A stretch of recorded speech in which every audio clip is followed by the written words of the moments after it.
Hello प्यारे बच्चों, बहुत बहुत स्वागत है सभी का। क्लास 11th के स्टूडेंट्स जो 10वीं से 11वीं में गए हैं, बहुत बहुत स्वागत है सभी का। प्यारे बच्चों, हम लोग शुरू करने वाले हैं क्लास 11th की फिजिक्स। चैप्टर पहला है फिजिकल वर्ल्ड एंड मेजरमेंट, है ना।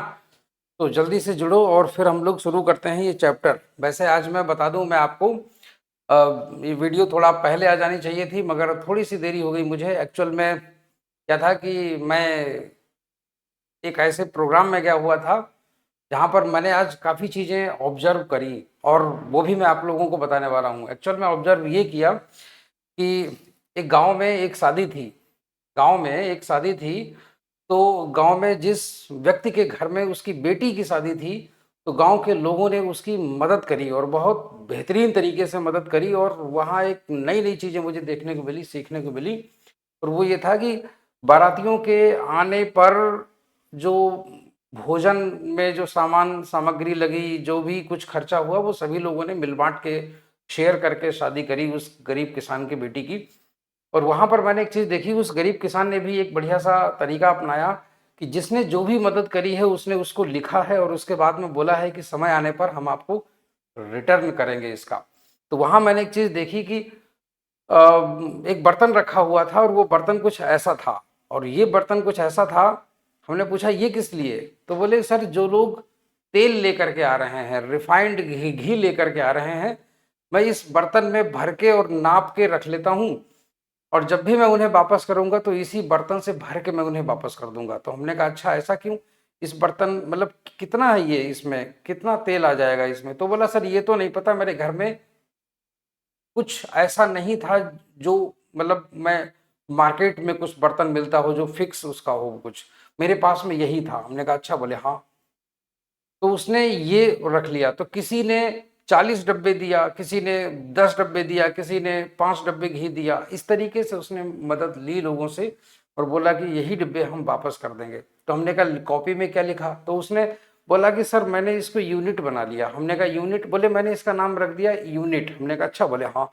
बोले कि वो राम नरेश हैं पड़ोस के हमारे, तो पड़ोस के हमारे जो पड़ोसी हैं, राम नरेश नाम है उनका, उन्होंने हमें ऐसे 15 डिब्बे घी दिया। हमने लिखा उसमें 15 यूनिट घी बाय राम नरेश। हमने कहा अच्छा। बोले फिर, तो बोले ऐसे ही वो कोई दूसरे आ गए, मिस्टर लल्लन सिंह। तो लल्लन सिंह आए, तो लल्लन सिंह ने भी ऐसे 10 डिब्बे उन्होंने उसको घी दिया। तो उन्होंने लिख दिया 10 यूनिट घी दिया। हमने कहा अच्छा। बोले बहुत बढ़िया, हम समझ गए। हमने कहा फिर उसके बाद में, तो बोले किसी ने कपड़ा दिया। हमने कहा अच्छा, कपड़ा कैसे नापा उन्होंने, तो बोले सर हमने एक इतना बड़ा सा बांस का टुकड़ा रख रखा है, वो रखा सामने। हमने कहा फिर, बोले मैंने इसको 1 यूनिट मान लिया, 1 यूनिट मान लिया। हमने कहा अच्छा। बोले हाँ। तो बोले वो हम नाप लेते थे कितने यूनिट है और वो नोट कर लेते थे। तो हमने कहा फिर कपड़ा भी इसी में माप लेते। बोले नहीं सर, कपड़ा तो लंबाई में होता है और ये जो होता है ये भरा जाता है। तो वो समझ नहीं पा रहा था कि मैं इसके लिए क्या शब्द यूज करूं। तो मैं इतना समझ गया कि यहां पर भी मेजरमेंट आ चुका है ना। यहां पर भी मेजरमेंट आ चुका है। एक्चुअल में मेजरमेंट क्या है, किसी व्यक्ति ने खूब ढेर सारा घी लाया, तो वो किसान कैसे बोलता कि ये कितना घी है, या वो आदमी कितना बोलता कि कितना घी है। तो उसने इस डिब्बे से कंपेयर किया कि ऐसे कितने डिब्बे में ऐसा घी समा जाएगा। तब उसने कहा कि इसमें ऐसे ये जो घी है 10 डिब्बों में भर सकता है। इसका मतलब कि कंपेयर किया गया कि जो है 10 डिब्बों का घी और ये वाला घी बराबर है। तो जहां कंपैरिजन आता है, कंपैरिजन होता है जहां, वही मेजरमेंट की शुरुआत होती है। तो मेजरमेंट का जो पहला स्टेप है वो है कंपैरिजन। अगर कंपैरिजन ना हुआ होता तो मेजरमेंट की शुरुआत भी नहीं हुई होती, है ना। तो अब देखो, मेजरमेंट शुरू हुआ बिल्कुल बेसिक चीजों से, और उसके बाद में धीरे धीरे धीरे इतना प्रिसाइज मेजरमेंट आज की तारीख पर हो गया है। इतना एक्यूरेट मेजरमेंट हम लोग देते हैं किसी चीज का कि बिल्कुल 1 मीटर एग्जैक्ट इसकी लेंथ है ना। और इवन जो है आजकल तो देखो ना, ये जितने भी साइंटिस्ट लोग हैं एक्चुअल में, पहले से जो भी रिसर्चर रहे हैं, जो भी प्रोफेसर्स रहे यूनिवर्सिटीज के, जो साइंस पढ़ते रहे पढ़ाते रहे, तो उन लोगों ने मेजरमेंट पे ध्यान दिया। देखो, मेजरमेंट का मेन मोटो होता है किसी नई चीज को बनाते समय, किसी नई चीज को डिजाइन करते समय, कोई नया इन्वेंशन करते समय किन किन चीजों को कितना कितना लिया गया है ना। तो हम किसी न किसी चीज से तो रेफरेंस लेंगे। तो जिस वैल्यू से हम रेफरेंस लेते हैं किसी चीज को मापने के लिए, उसी वैल्यू को, उसी एक हिस्से को बोलते हैं यूनिट। और जनरली आजकल हम इसे हिंदी में मात्रक बोल देते हैं, है ना। और ऐसे कितने कनस्तर तेल था, कितने डिब्बे तेल था, हमने लिखा 10 यूनिट तेल था, ठीक है ना। इसी यूनिट को बाद में चीज आगे चल करके लीटर बोल दिया गया। क्या बोल दिया गया? लीटर। वही जो उस बुजुर्ग ने इतना लंबा सा बांस रख रखा था, जो है आप कपड़े की लंबाई को मापने के लिए, उस लंबे से बांस को बाद में हम लोग मीटर कह सकते हैं। मतलब लेंथ की यूनिट हो गई मीटर। किसी ने 10 मीटर कपड़ा दिया तो बोला गया 10 मल्टीप्लाइड बाय 1 यूनिट। 1 यूनिट कितनी थी? 1 मीटर के इक्वल, ठीक है ना। तो इसी तरीके से हम लोग जो है ना मेजरमेंट में एंट्री कर लेते हैं। तो यहीं पर हम लोग शुरुआत करते हैं मेजरमेंट की। देखो यहाँ पर वही चीजें बिल्कुल बेसिक लिखी भी हुई हैं। अगर आप देखेंगे ध्यान से तो लिखा हुआ है science and engineering. Science and engineering are based on measurements. Obviously science और इंजीनियरिंग जो है ना वो मेजरमेंट पर ही बेस्ड हैं, क्योंकि मेजरमेंट जहां नहीं होगा वहां पर कैसे क्या हो सकता है, ठीक है ना। Measurement is basically process of comparison. देखो मैंने आपको एक चीज बोली थी कि मेजरमेंट क्या है, वो एक्चुअल में कंपैरिजन का एक प्रोसेस है, ठीक है ना। तो फिजिक्स और इंजीनियरिंग का मतलब भी हो जाता है तुम्हारा एक्सपेरिमेंट करना, डिजाइन करना नई नई सारी चीजों को, ठीक है।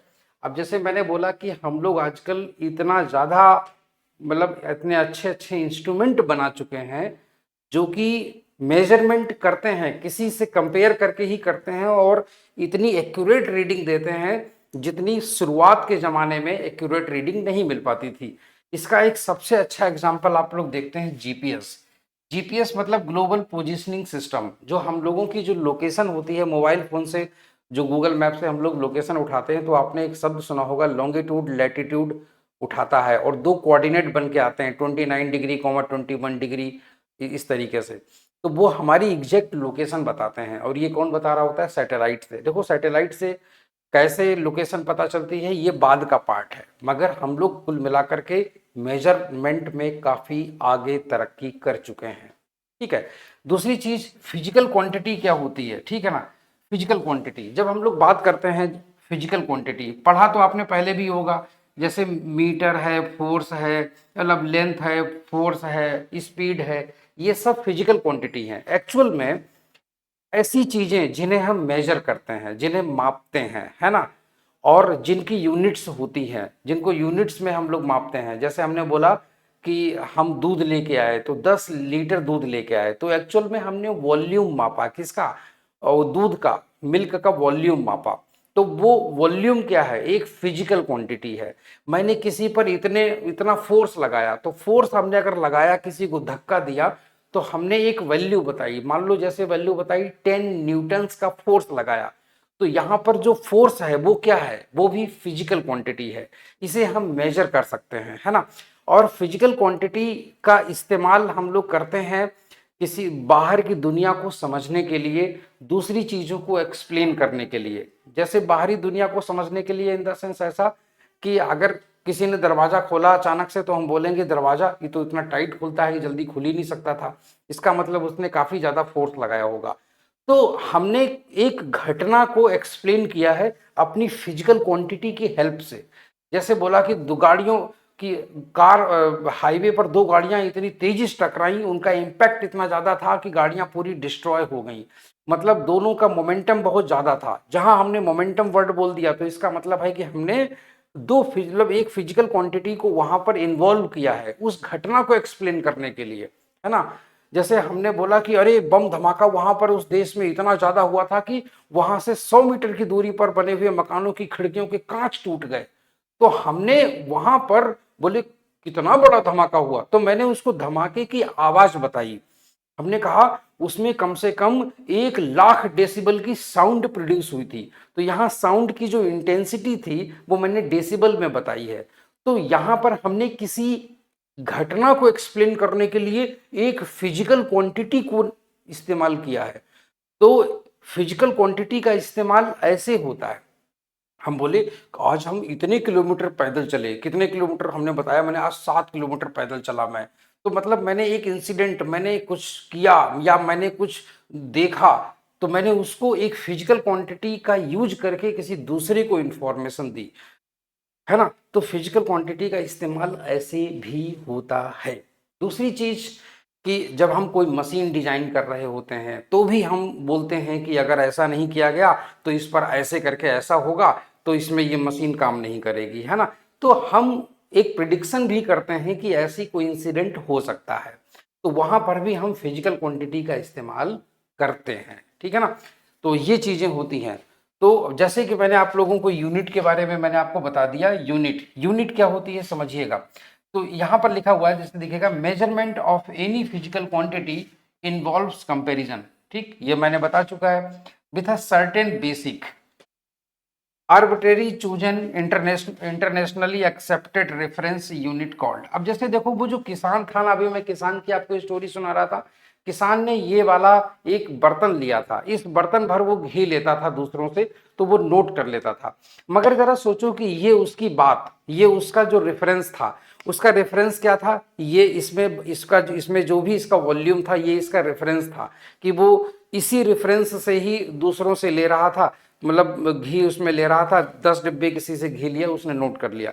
मगर क्या अगर वो ये चाहे कि दुनिया के मतलब दूसरे कोने में चला जाए, अपने देश से दूसरे देश में, और बाद में वहां से घी लाने की सोचे और बोले कि मुझे मेरे डिब्बे भर घी दे दो, तो वहां वाला आदमी समझेगा क्या? नहीं समझेगा।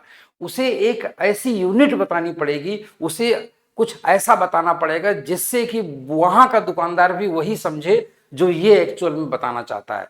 तो इंटरनेशनली एक्सेप्टेड यूनिट चाहिए थी, कोई एक ऐसा वॉल्यूम चाहिए था जो कि पूरा वर्ल्ड उसे एक्सेप्ट करता हो, हर जगह उसकी वैल्यू उतनी ही हो। अगर हम बोले इसको 1 लीटर, अगर वो लीटर में माप लेता, लीटर, 1 लीटर खरीद के लाता, लीटर वाला जो दूधिया लोग रखते हैं, अगर वो लीटर खरीद के लाता और 10 लीटर उसने घी ले लिया, और वो दुनिया में कहीं भी चला जाता और बोलता कि 10 लीटर घी दे दो हमें, तो उसे उतना ही घी मिलता है जितना उसने यहां से लिया था, है ना? कल को ये डिब्बा उसके पास में अगर डिस्ट्रॉय हो जाए, कोई चुरा ले जाए, तो वो घी कैसे वापस करेगा? अगर उसके पास में लीटर होता तो वो उसमें 10 लीटर भर करके उसको रिटर्न कर देता। इसीलिए इसी वजह से एक ऐसी मतलब इस तरीके से एक टर्म डिफाइन किया गया, यूनिट, उसको बोलते हैं स्टैंडर्ड रेफरेंस, ठीक है? ये एक लोकल रेफरेंस था, ये सिर्फ उस गांव के लोग जानते थे कि इसने इतना घी लिया है, मगर स्टैंडर्ड ग्लोबली एक्सेप्टेड रेफरेंस था ये लीटर। जो लीटर होता है बॉक्स, एक जो होता है बर्तन, वो ग्लोबली एक्सेप्टेड है। तो वहां पर उसी चीज को हम लोग बोल देते हैं यूनिट। जैसे लेंथ के लिए मीटर बोल दिया गया है ना, तो टेम्परेचर के लिए एक टेम्परेचर में 1 डिग्री सेल्सियस या डिग्री फ़ारेनहाइट या केल्विन बोल दिया गया। तो ये रेफरेंसेस होते हैं, और ये स्टैंडर्ड रेफरेंसेस पूरे वर्ल्ड में वैलिड होते हैं, हर जगह लोग एक्सेप्ट करते हैं इन चीज़ों को। अगर तुम बोलोगे कि मेरे बॉडी का टेम्परेचर 102 डिग्री फ़ारेनहाइट था, कल मुझे बुखार था, तो वहां का पर्सन भी वो एग्जैक्टली वही चीज समझेगा जो आप बताना चाह रहे हो कि कितना टेम्परेचर था, है ना? मैंने बोला कि मैंने पानी को गर्म किया और पानी 100 डिग्री सेल्सियस पर बॉईल कर गया, तो वो समझ जाएगा कि इसका मतलब इतना टेम्परेचर था, ठीक है ना? तो ये चीजें होती हैं, इसीलिए हमको इस चीज की जरूरत पड़ी, ठीक है? तो मैंने फिजिकल क्वांटिटी के बारे में आप लोगों को बता दिया कि a quantity that can be measured, कोई भी क्वांटिटी जो मापी जा सकती है, जिसे हम लोग किसी दूसरी फिजिकल हैपनिंग्स में इस्तेमाल करके उसको एक्सप्लेन कर सकते हैं, उसी को हम लोग बोलते हैं फिजिकल क्वांटिटी। जैसे कि मैंने अभी आपको बताया ही था, है ना? जैसे कि तुम्हारा लेंथ हो गया, है ना, जैसे तुम्हारा मास हो गया, जैसे तुम्हारा टाइम हो गया, जैसे फोर्स हो गया, और कई तरीके की क्वांटिटीज ऐसी होती हैं, ठीक है ना? तो ये सब चीजें होती हैं। दूसरी चीज कि फिजिकल क्वांटिटी को, जैसे मैंने कि बोला 10 लीटर, है ना? तो जब किसी फिजिकल क्वांटिटी को हम लोग मेजर करते हैं, मापते हैं उसे, तो हम लोग एक नंबर लेते हैं, एक नंबर, और साथ में रेफरेंस यूनिट का भी नाम लिखते हैं। अगर हम मान लो दूधिया से दूध लें और हम बोले कि हमने दूध कितना लिया, बोले 10, ये क्या है, 10 क्या होता है? तो हमको बताना पड़ेगा कि एक रेफरेंस यूनिट नाम की चीज आती है जिसको लीटर बोलते हैं, और हमने ऐसे 10 लीटर, मतलब अगर वो लीटर भर भर के 10 बार अगर हम अपने बर्तन में डालते, तो जितना वॉल्यूम उस दूध का हमारे बर्तन में आ जाता, वही एक्चुअल में उतना ही अमाउंट हमने दूधिया से लिया है। तो यहां पर हम लोग लिखते इस तरीके से 10 लीटर। तो यहां पर ये जो होती है इसको हम लोग बोलते हैं यूनिट, और ये जो नंबर होता है इसको हम लोग बोलते हैं मैग्नीट्यूड। क्या बोलते हैं? इसको हम लोग बोलते हैं मैग्नीट्यूड। ठीक है, हाँ, इसी को हम लोग मैग्नीट्यूड बोलते हैं, मैग्नीट्यूड। इसको हिंदी में परिमाण बोला जाता है। ठीक है, तो ये जो नंबर होता है ये मैग्नीट्यूड, और इसको हम लोग यूनिट बोलते हैं। तो फिजिकल क्वांटिटी का मेजरमेंट इसी तरीके से किया जाता है। जैसे हमने लिखा, मान लो हम रस्सी लाए मार्केट से खरीद के अपने भैंस को बांधने के लिए, तो हमने मान लो कि 20 मीटर 20 मीटर हमने रस्सी ली, 20 मीटर्स। ठीक है, तो 20 मीटर रस्सी ली, तो ये क्या है, मीटर क्या है, ये यूनिट है। और ये हमें पता है कि ये स्टैंडर्ड लेंथ होती है, स्टैंडर्ड रेफरेंस लेंथ का स्टैंडर्ड रेफरेंस होता है। ये कितना, इतना, लगभग इतना बड़ा अगर कोई लकड़ी होगा, ये स्टैंडर्ड रेफरेंस है जो ग्लोबली एक्सेप्टेड है कि इतनी लेंथ को हम लोग 1 मीटर बोलेंगे। तो ये तुम्हारा उसी को बोलते हैं यूनिट, और ये तुम्हारा क्या हो गया, मैग्नीट्यूड। तो ये तुम्हारा मैग्नीट्यूड हो गया। तो इस तरीके से हम लोग किसी भी फिजिकल क्वांटिटी को मापते हैं, और माप करके हम लोग इस तरीके से उसे रिप्रेजेंट करते हैं। ठीक है ना। चलिए, और इसका इस्तेमाल हम लोग अलग अलग तरीके की इक्वेशंस में भी करते हैं। दूसरी चीज, अब इसको हम लोग ऐसे, जैसे यहाँ पर हमने लोगों ने लिखा हुआ है कि कोई भी जो फिजिकल क्वांटिटी है, फिजिकल क्वांटिटी है, जरा यहाँ पर अगर आप देखेंगे, हाँ, फिजिकल क्वांटिटी को अगर आप जरा यहाँ पर ऐसे करके देखते हैं, physical quantity, this physical quantity is Q. तो क्यू को हम लोग कुछ इस तरीके से रिप्रेजेंट करेंगे, मैग्नीट्यूड लिखते हैं सबसे पहले, और उसके बाद में हम लोग यहाँ पर इसको यूनिट से मल्टीप्लाई कराते हैं। और मान लो अगर हमने मैग्नीट्यूड को लिखा n और यूनिट को लिख दिया u, तो n इंटू यू, ये तुम्हारा जो है फिजिकल क्वांटिटी का मेजरमेंट हो जाता है। इस तरीके से फिजिकल क्वांटिटी की वैल्यू को और यूनिट को एक साथ लिखा जाता है। ठीक है ना। तो ये चीजें हमारी कंफर्म हो जाती हैं। दूसरी चीज, अगर कभी आप यूनिट चेंज करते हो, आप ध्यान रखिएगा, अगर कभी आप यूनिट चेंज करोगे तो मैग्नीट्यूड अपने आप चेंज हो जाएगा। जैसे फॉर एग्जाम्पल, जैसे यहाँ पर देखो एक चीज लाइन लिखी हुई है, इफ द यूनिट चेंजेस, अगर यूनिट चेंज होती है, यूनिट अगर चेंज होती है तो मैग्नीट्यूड विल ऑल्सो चेंज। तो मैग्नीट्यूड भी चेंज हो जाएगा। कैसे चेंज हो जाएगा, समझिए जरा। जैसे हमने लिखा है 1 मीटर, ठीक है ना, हाँ, तो अगर हमने 1 मीटर लिखा हुआ है तो यहाँ पर मैग्नीट्यूड कितना है, इतना, और ये तुम्हारी क्या है, यूनिट। अब हमने इसको यूनिट को चेंज कर दिया, अब हमने लिख दिया सेंटीमीटर, ठीक है ना, या मान लीजिए किलोमीटर लिख दिया, चलिए सेंटीमीटर लिख दिया हमने, सेंटीमीटर, ठीक है, हाँ। तो सेंटीमीटर, हमने सेंटीमीटर में इसको कन्वर्ट किया, ठीक है। तो 1 मीटर में कितने सेंटीमीटर होते हैं, 100 सेंटीमीटर होते हैं। यहाँ पर मैग्नीट्यूड कितना हो गया, 100 हो गया। अब देखो 100 हो गया, क्योंकि यहाँ पर से इसकी यूनिट चेंज कर दी गई। मगर एक चीज ध्यान रखिएगा, कभी भी इन दोनों की जो वैल्यू होगी वो तुम्हारी सेम रहेगी। 100 लिखेंगे यहाँ पर। सेंटी का मतलब होता है 1/100, सेंटी का मतलब 1/100, वो तुम्हारा उतना ही आएगा 1, जो कि इसकी स्टैंडर्ड वैल्यू थी, स्टैंडर्ड जो इसका जो है मैग्नीट्यूड था। ठीक है ना। तो ये चीज यहां पर रखिएगा, but their product n into you will remain same. Clear हो ये चीज। तो इस तरीके से हम लोगों को ये चीजें रिप्रेजेंट करनी होती हैं। ठीक है, ऐसे करके हम लोग इन चीजों को रिप्रेजेंट करते हैं। तो यहां से एक चीज और ध्यान रखिएगा, जो मैंने अभी आप लोगों को बोला कि n इंटू यू, ये तुम्हारा हमेशा कांस्टेंट रहेगा। कब कांस्टेंट रहेगा, अभी वाली कंडीशन पे। जैसे कि मैंने बोला कि यूनिट चेंज करोगे तो मैग्नीट्यूड बदल जाएगा, मगर दोनों का प्रोडक्ट क्या रहेगा, कांस्टेंट। ठीक है ना।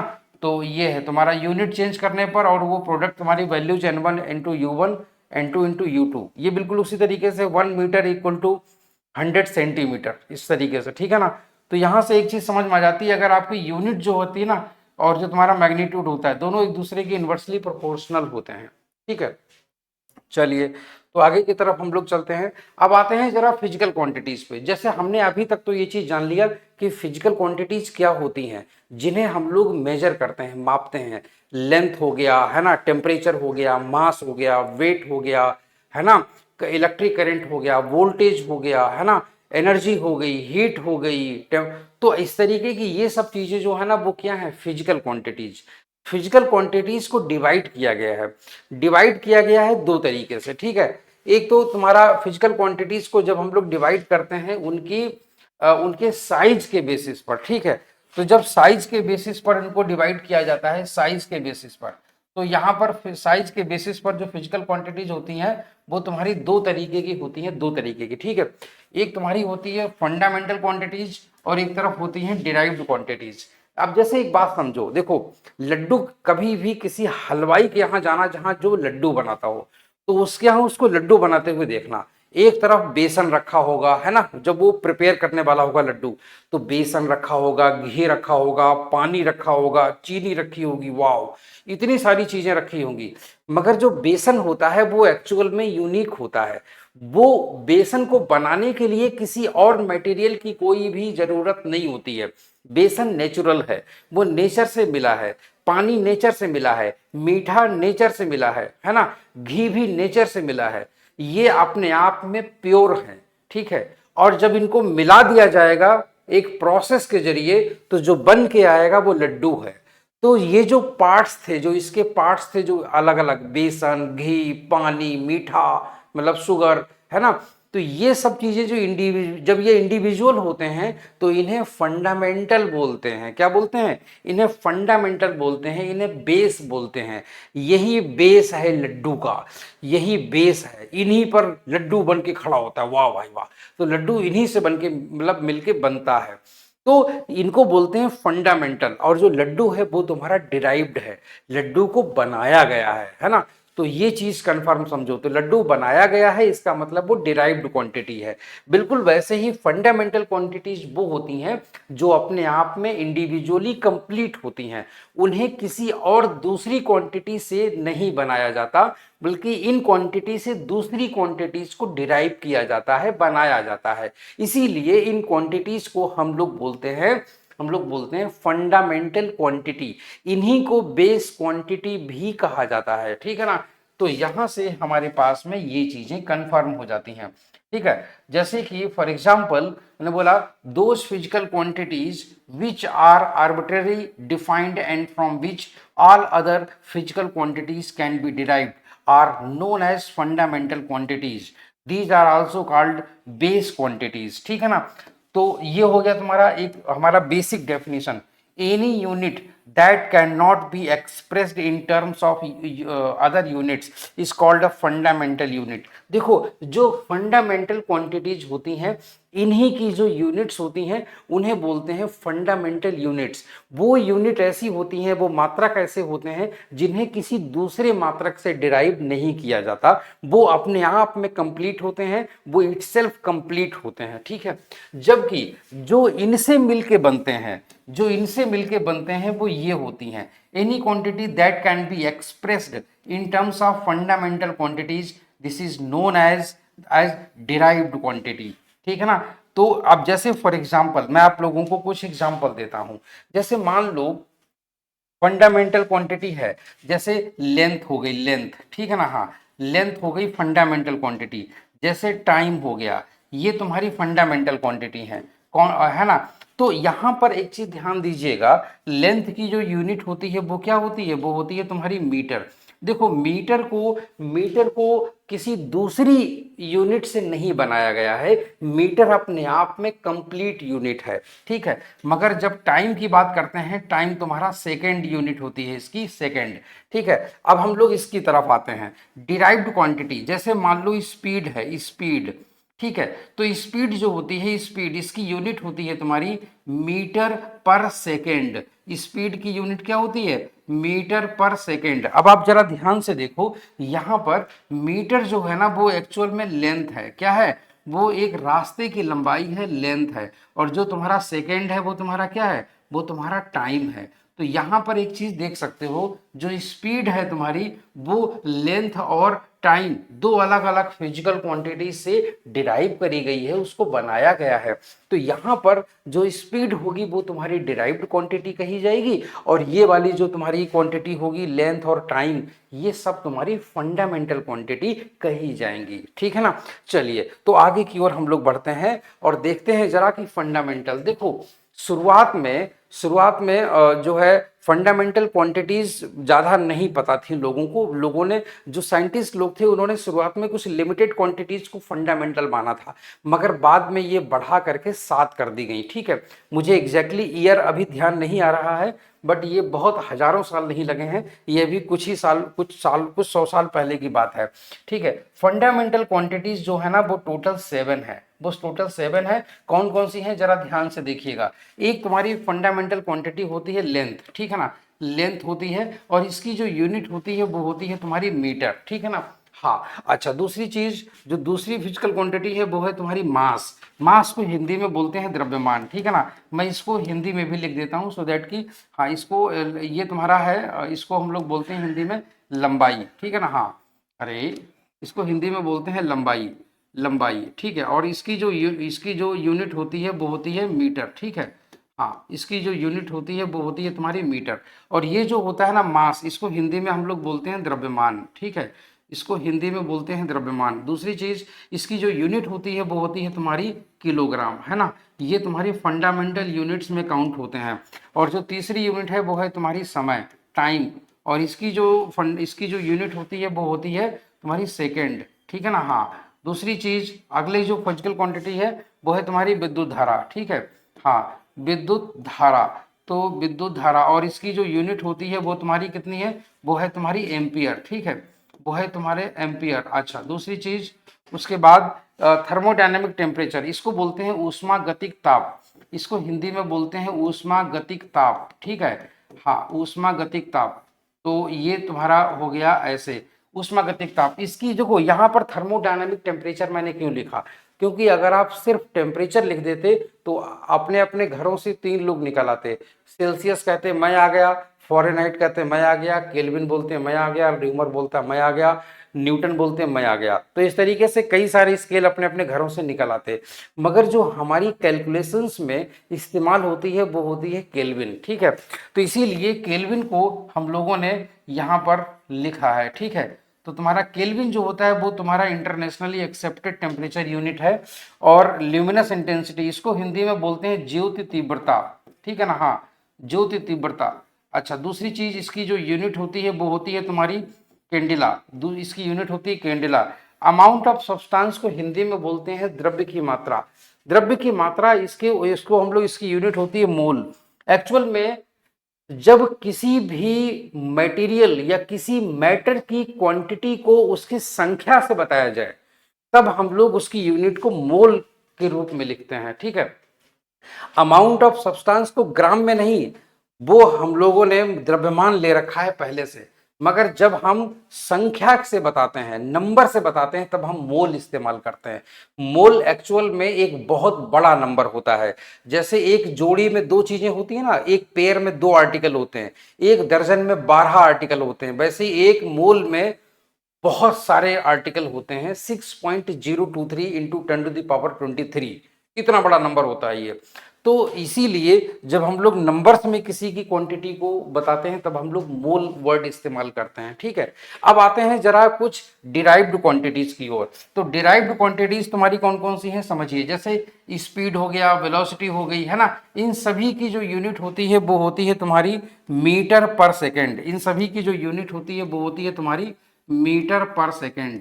ठीक है, अच्छा, दूसरी चीज, और एक्सेलरेशन, एक्सेलरेशन को हिंदी में बोलते हैं त्वरण। ठीक है, हाँ, और इसकी जो यूनिट होती है वो होती है तुम्हारी मीटर पर सेकेंड स्क्वायर। ठीक है, मीटर पर सेकेंड स्क्वायर। और लीनियर मोमेंटम और इम्पल्स, इसकी जो यूनिट होती है वो होती है तुम्हारी किलोग्राम मीटर पर सेकेंड। किलोग्राम मीटर पर सेकेंड इसकी यूनिट होती है ये।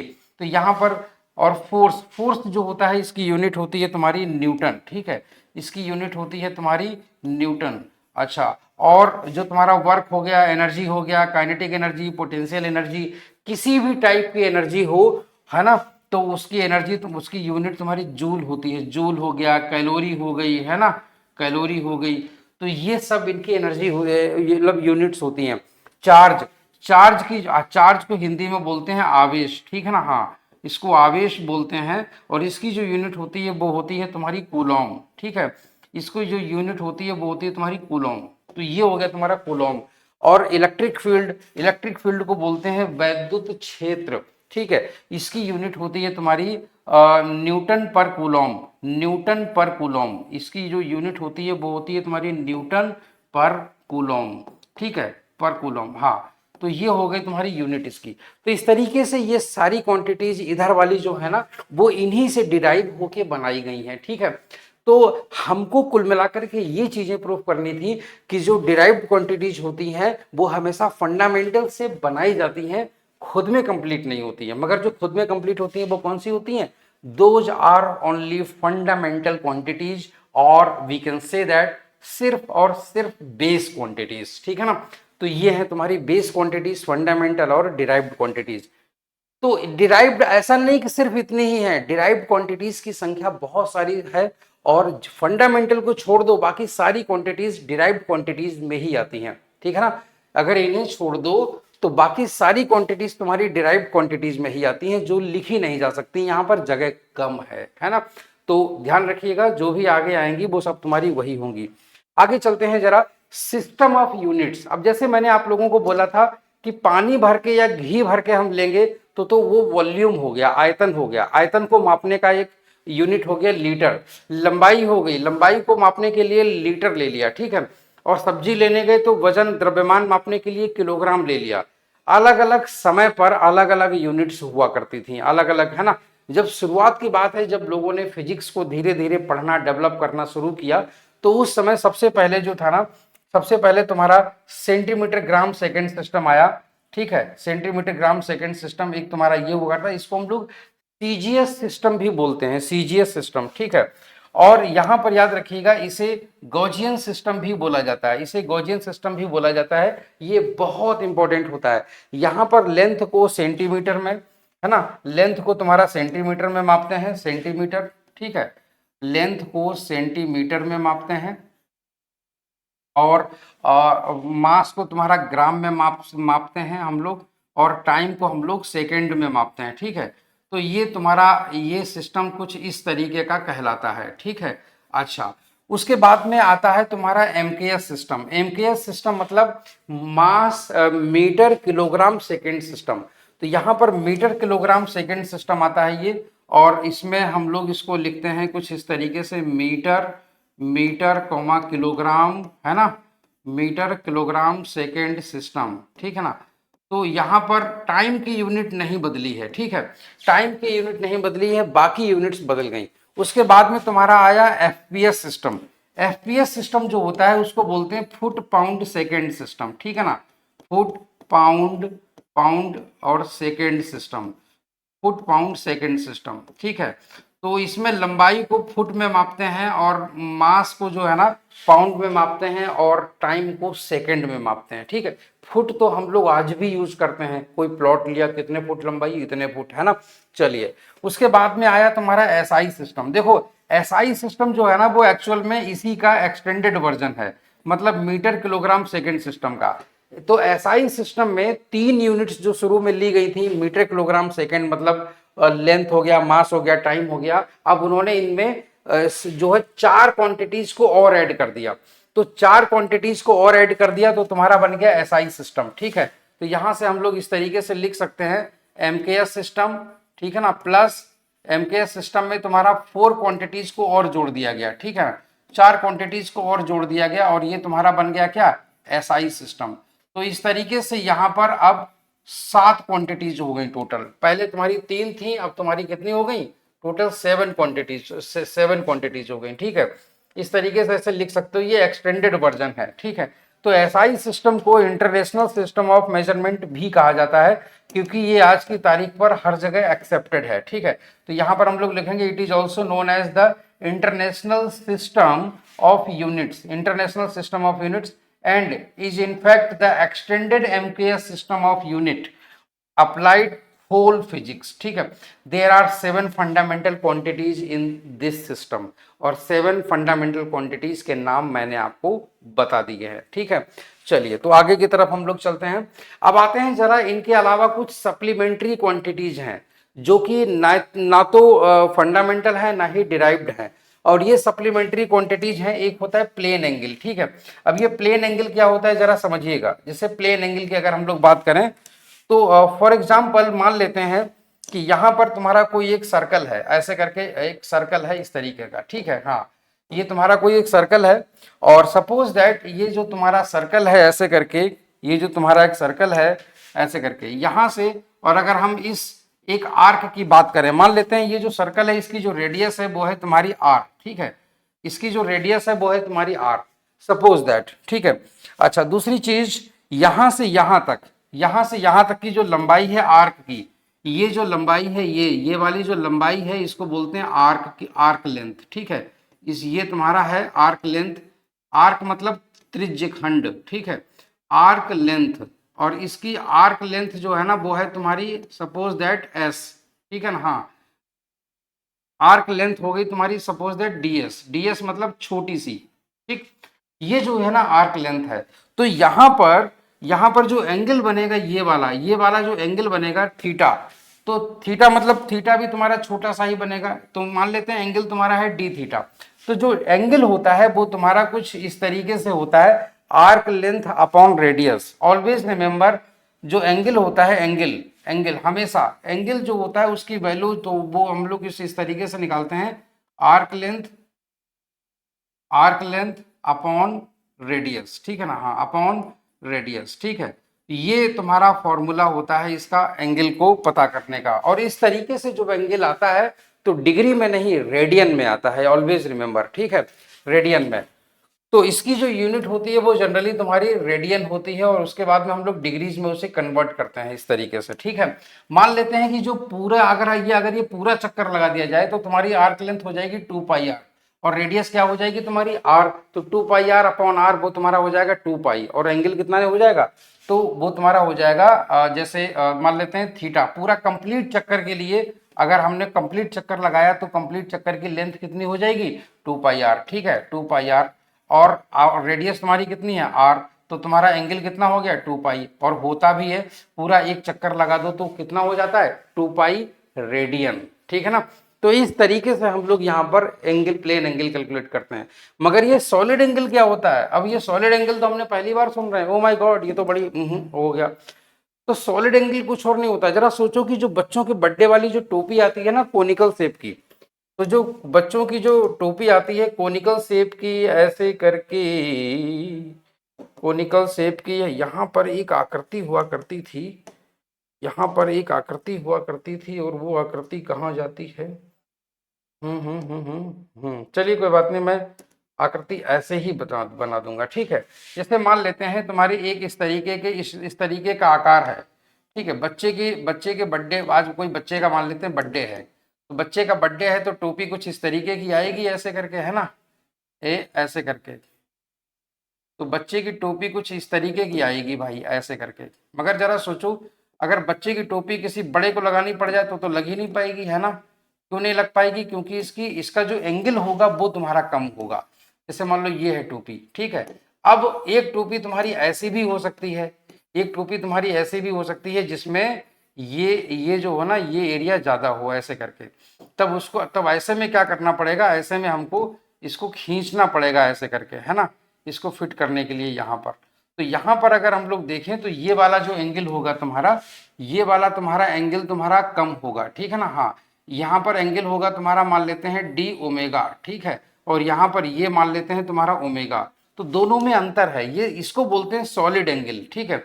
ये तुम्हारे होते हैं सॉलिड एंगल। सॉलिड एंगल मतलब फ्री स्पेस का एंगल होता है, ये इस तरीके से, जैसे ऐसे है, एक मान लो ऐसे हो गया, एक ऐसे हो गया।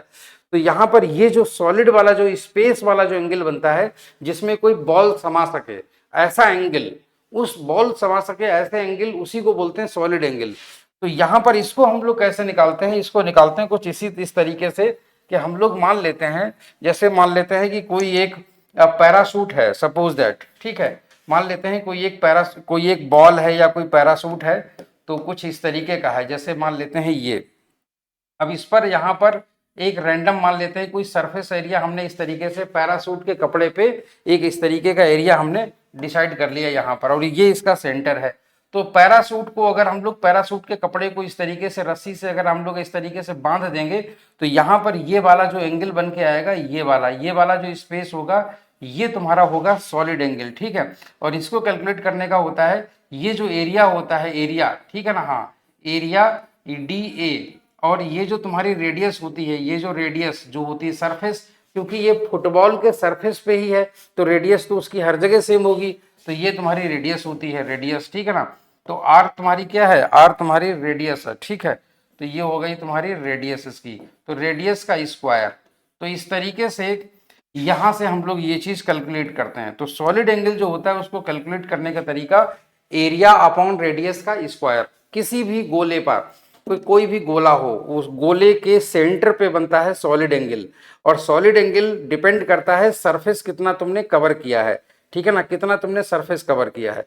अगर कोई छोटा पैरासूट होगा तो छोटा कपड़ा लगेगा, छोटा कपड़ा लगेगा तो सॉलिड एंगल बहुत छोटा बनेगा, मगर पैरासूट बहुत बड़ा होगा तो ज्यादा एरिया कवर करेगा, है ना, ज्यादा बड़ा एंगल बनेगा। अगर ये छोटा सा होता है तो छोटा सा बनेगा, छोटा सा पतला सा बनेगा सॉलिड एंगल।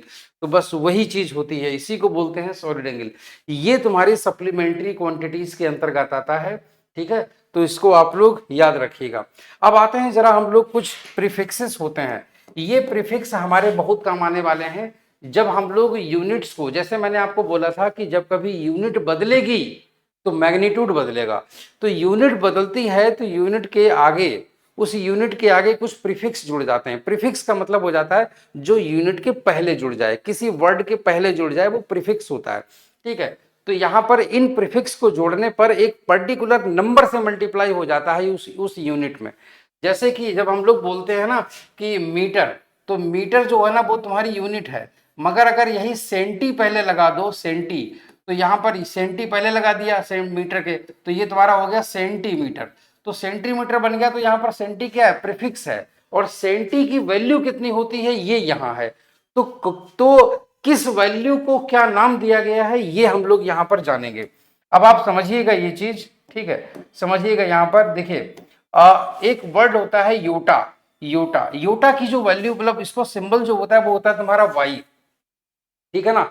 और जो जीटा होता है, जीटा, इसको हम लोग जेड से लिखते हैं जनरली, एक्सा को ई से लिखते हैं, पीटा को पी से लिखते हैं, टेरा, टेरा को टी से लिखते हैं। देखिए टेरा जो होगा ना, टेरा, ये जो टेरा वाला जो वर्ड है ये आप लोगों ने सुना होगा। ये आप लोगों ने कहाँ सुना होगा, मैं आपको बता रहा हूँ। आजकल मोबाइल फोन या कोई कंप्यूटर की हार्ड डिस्क वगैरह जो होती है ना, वो स्पेस बहुत ज्यादा इस्तेमाल होने लगा है। तो आजकल लोग कुछ एक्स्ट्रा स्पेस, एक्स्ट्रा मेमोरी खरीदते हैं, अलग से एक्सटर्नल हार्ड डिस्क खरीदते हैं, एक्सटर्नल मेमोरी खरीदते हैं। बोले मेमोरी कितनी, बोले पहले बोले 2 GB, 1024 GB, अब आता है सीधे 1 TB, मतलब 1 TB, 1 TB की हार्ड डिस्क खरीद ली। टीबी मतलब टेराबाइट, है ना, जीबी मतलब गीगाबाइट। तो इस तरीके से तुम्हारा, अब उसके बाद में तुम्हारा गीगा, तो गीगा भी हम लोग इस्तेमाल करते हैं। जैसे हम लोगों के मोबाइल फोन में जो इंटरनेट की स्पीड आती है इतने MBPS, स्लो हो जाता है KBPS, है ना, मगर बहुत तेज स्पीड आती है गीगापीएस, है ना, गीगा BPS, गीगाबाइट्स पर सेकेंड। तो GBPS बोलते हैं, मेगापीएस मतलब MBPS जो हम लोग बोलते हैं ना, मेगाबाइट। किलो का मतलब हो जाता है तुम्हारा 1000। हेक्टो मतलब H हो गया। डेका, ये तुम्हारा डेका, ठीक है। डेसी भी तुमने सुना होगा, डेसीमीटर। सेंटी भी तुमने सुना होगा, मिली भी आप लोगों ने सुना होगा, है ना। ऐसे ही तुम्हारा माइक्रो होता है, माइक्रो का इस्तेमाल आप ये वर्ड खूब सुनोगे, है ना। माइक्रो को म्यू करके लिखते हैं इस तरीके से। नैनो तुम्हारा होता है N। इनकी वैल्यूज क्या होती है वो मैं आगे बताऊंगा, ठीक है। पिको तुम्हारा ये हो गया। और एक फेमटो तुम्हारा स्मॉल f लिखा जाता है। एक्टो को स्मॉल a से लिखते हैं, जेप्टो को स्मॉल z से लिखते हैं, योक्टो को तुम्हारा y लिखते हैं। एक बात ध्यान रखिएगा, जीटा और जेप्टो दोनों z है, मगर जेप्टो स्मॉल z है, वो तुम्हारा कैपिटल Z है, ठीक है। तो ये तुम्हारे कुछ प्रीफिक्स हैं जो कि वैल्यू ही चेंज कर देते हैं, ठीक है। चलिए आगे की तरफ चलते हैं। अब देखो सिंपल सी मैथमेटिकल, जब हम लोग फिजिक्स में ढेर सारे, मतलब फिजिक्स में क्या बोलते हैं कि बड़े बड़े सवाल करेंगे, है ना, बड़े बड़े मल्टीप्लाई करेंगे, तो वहां पर बड़े बड़े नंबर आएंगे, तो 10 की पावर्स में लिखा जाता है। जब हम लोग किसी भी नंबर को 10 की पावर्स में लिखने लगते हैं, मतलब समथिंग इंटू 10 इतना, तो उसको हम लोग साइंटिफिक नोटेशन बोलते हैं एक्चुअल में, ठीक है। तो सबसे पहले समझिएगा कि हम लोग यहाँ पर इसकी वैल्यूज क्या होती हैं। जब यहाँ लिखा है 10, तो 10 की जगह लिख दीजिए 1, जितने पावर लिखा है इतने जीरो बढ़ा दीजिए आप, बस उतनी वैल्यू हो गई तुम्हारी। जितने पावर है उतनी जीरो। यहाँ 2 पावर 10 की जगह पर लिख दीजिए 1, और जितने पावर है उतने जीरो बढ़ा दीजिए। 10 की जगह लिख दीजिए 1, जितनी पावर है उतना जीरो बढ़ा दीजिए। 10 की पावर जीरो है ना, 10 की पावर जीरो है, ये हो गया, और जीरो आगे, तो जितने जितनी पावर लिखी उतने जीरो, मतलब 1, बस ठीक। अब यहां लिखा है 10 टू दी पावर -3। अब ये तो बड़ा उल्टा हो गया, अब क्या करें? तो देखो यहां करना कुछ नहीं है, यहां ऐसे मानना, जहां माइनस आ जाए ना, तो सबसे पहले तो समझ जाना कि इसको 1 अपॉन में लिखना है, ठीक है, 1 अपॉन में। अब 10 की जगह पर 1 लिख लो, और जितनी पावर माइनस में है उतनी जीरो यहां पर ऐसे बढ़ा दो, उतने जीरो, बस ठीक है। यहां लिखा है 10 टू दी पावर माइनस, समझ जाना कि 1 अपॉन में लिखना है, तो यहाँ पर 10 की जगह 1 लिख दो, और जितनी पावर माइनस में लिखा है उतने ही जीरो यहाँ पर बढ़ा दो। यहाँ पर लिखा है 10 टू दी पावर -1, तो यहाँ पर लिखेंगे 1 अपॉन, और 1 अपॉन ये इस तरीके से सीधे सीधे 10 हो जाएगा, ठीक। अब आप एक चीज इसको ऐसे समझो, इसको ऐसे भी लिखा जा सकता है, ठीक है। देखिएगा, अब हम लोग क्या करेंगे, यहाँ ये 1 2 3, ये 3 जीरो लिखे हुए हैं ना, 3 जीरो। तो हम लोग एक काम करेंगे, यहाँ पर सबसे पहले ये 3 जीरो जो है ना, ऊपर जो नंबर लिखा हुआ था 1, ऊपर जो नंबर 1 लिखा हुआ था, तो 3 जीरो इसके आगे कर लेंगे इस तरीके से, ठीक है। और हम लोग क्या करेंगे, जब हम लोग ये 3 जीरो यहां से गायब करेंगे, तो हम लोग यहाँ पर ऐसे करके इसको ऐसे कर लेंगे।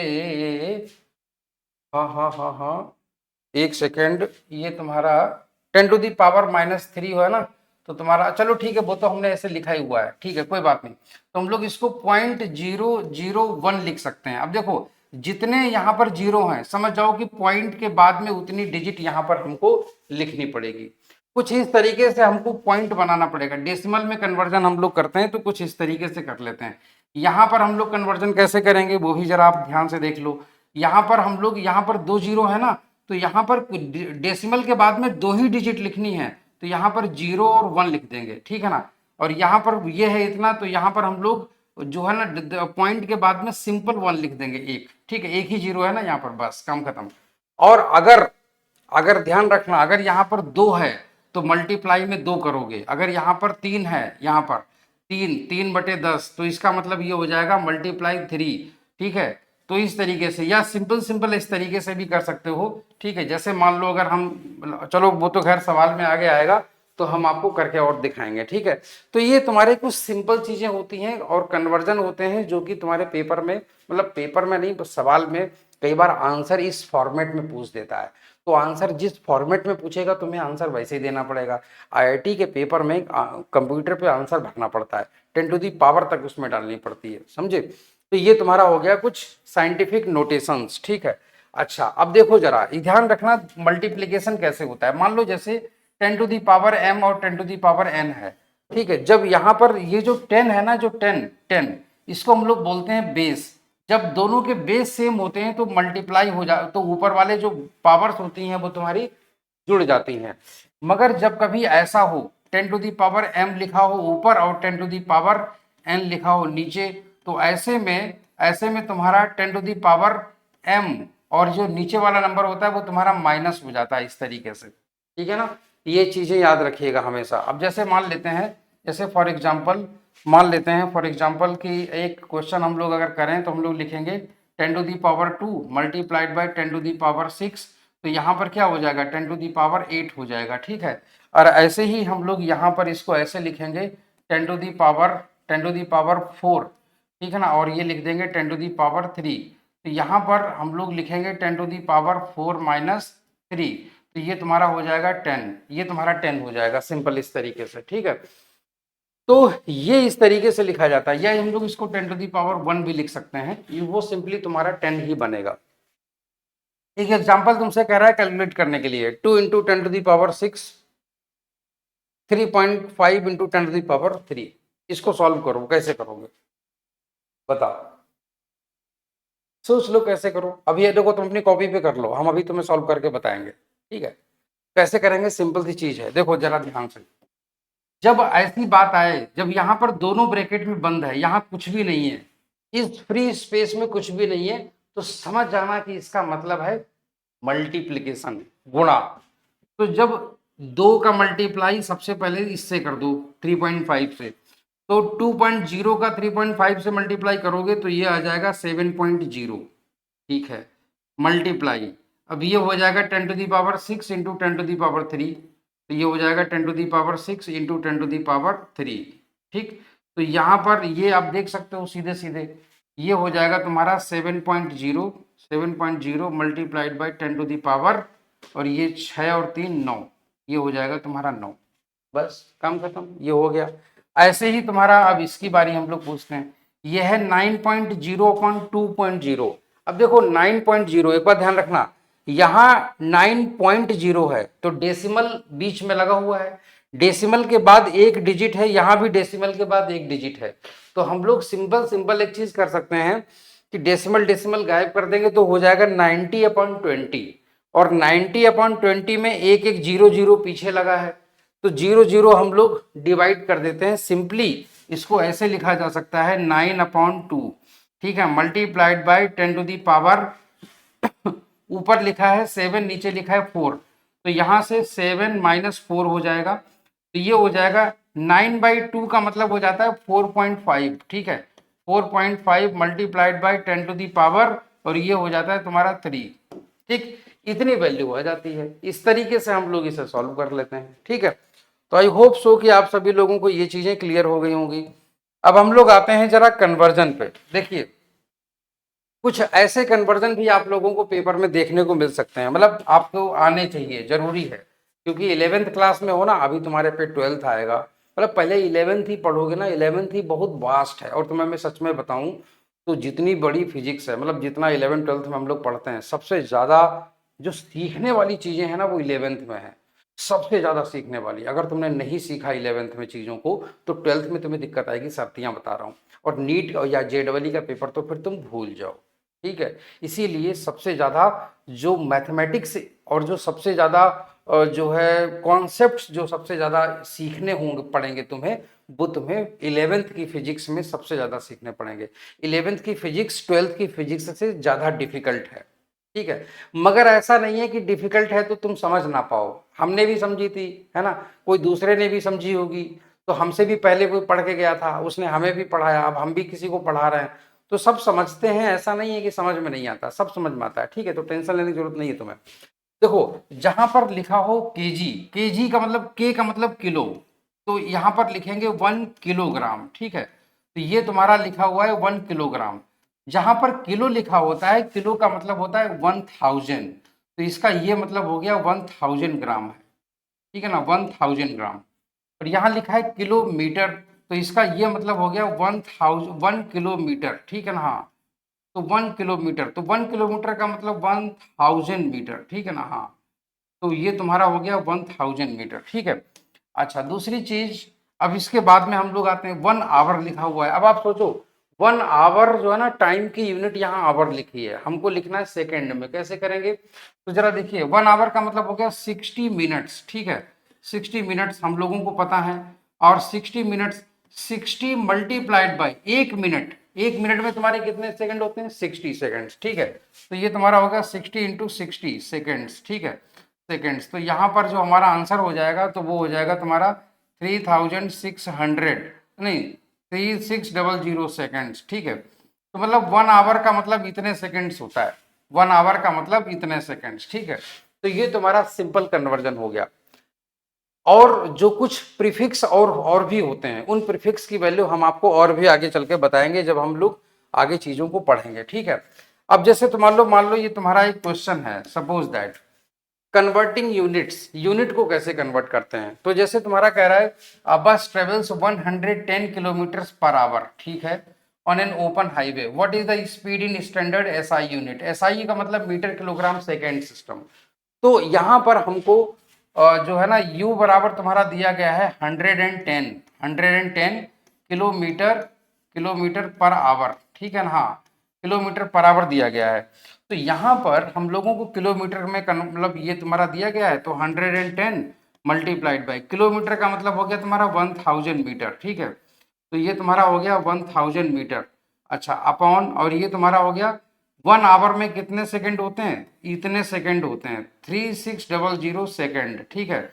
अब तुम कन्वर्ट कर सकते हो, एक काम करो, इसको सीधे सीधे 2 जीरो से 2 जीरो तो तुम्हारे ये कट हो गए, ठीक है, और साथ में हाँ ठीक है, अब ये 1 जीरो मल्टीप्लाई ये हो गया, तो यहाँ पर जब मल्टीप्लाई करवाओगे ना तो ये हो जाएगा तुम्हारा 110 मल्टीप्लाइड बाई 10, ठीक है, हाँ 110 मल्टीप्लाइड बाई 10, और ये तुम्हारा अपॉन, और ये तुम्हारा हो गया 36, और ये हो गया इतने मीटर पर सेकेंड, ठीक है ना, हाँ इतने मीटर पर सेकेंड। तो यहाँ पर इसकी वैल्यू निकाल लो आराम से, तो ये तुम्हारा हो जाएगा 2, और ये तुम्हारा 18 बार कट गया, और ये तुम्हारा 5 टाइम्स कट गया। तो यहाँ पर हम लोग लिखेंगे 110 मल्टीप्लाइड बाई 5 अपॉन, और ये तुम्हारा हो गया 18, और ये तुम्हारा हो गया मीटर पर सेकेंड, ठीक है ना, हाँ मीटर पर सेकेंड। यहाँ पर अगर हम लोग देखें तो तुम्हारा 9 टाइम्स ये कट गया, और ये तुम्हारा 55 टाइम्स कट गया, तो ये तुम्हारा ये हो जाएगा 5 का मल्टीप्लाई इसमें करवा दो 250, और ये तुम्हारा 275 बटे 18, ठीक है ना, हाँ इतने मीटर पर सेकेंड। तो तुम्हारा ये कन्वर्जन आ गया। मतलब सीधे सीधे इस तरीके से हम लोग अभी करते हैं, मगर मैं तुम्हें एक शॉर्टकट तरीका बताऊं तो सीधे सिंपल याद रखना, जो भी तुम्हारा नंबर दिया है 100 किलोमीटर पर आवर, ठीक है ना, 110 किलोमीटर पर आवर, इसका मल्टीप्लाई आप 5/18 में कर देना, ठीक है, 110 मल्टीप्लाइड बाई 5/18, 5/18 का मल्टीप्लाई करोगे मीटर पर सेकंड में कन्वर्ट हो जाएगा। Always remember 5/18, kilometre per hour को मीटर पर सेकंड में कन्वर्ट करने के लिए 5/18, मगर जब मीटर पर सेकंड से किलोमीटर पर आवर में कन्वर्ट करना हो तो 18/5 का मल्टीप्लाई करना होगा, ठीक है। तो इस तरीके की कन्वर्जन आपको हम बीच बीच में करवाते रहेंगे, और ये चीजें बीच बीच में आती रहेंगी, ठीक है। तो चलिए बच्चों, आज के लिए हम लोग अभी इतना ही रखेंगे, है ना, और मेरे साथ जुड़े रहिए, और आप हमसे जुड़ सकते हैं, ये हमारा फेसबुक पेज है, यहाँ पर हम कुछ वीडियोज यहाँ पर भी पोस्ट करते हैं, ये मेरा इंस्टाग्राम पर आप मुझसे जुड़ सकते हैं, ये इस व्हाट्सएप चैनल का नाम है जो आप सर्च करके फॉलो कर सकते हैं, इसलिए कि रेगुलर अपडेट्स हम यहाँ भी पोस्ट करते हैं, ठीक है। चलिए, तो आज के लिए फिलहाल इतना ही। Thank you so much, bye bye, take care, और अगला लेक्चर हमारा जल्दी आएगा, जल्दी बोले तो कल आएगा, ठीक है ना। और कहीं जाने का नहीं है, चैनल को सब्सक्राइब कर लीजिए अगर आपने अभी तक सब्सक्राइब नहीं किया है तो। वीडियो को अपने दोस्तों तक जरूर भेजिएगा। वीडियो कैसा लगा आप मुझे कमेंट बॉक्स में जरूर बताइएगा। Thank you so much, bye bye, take care.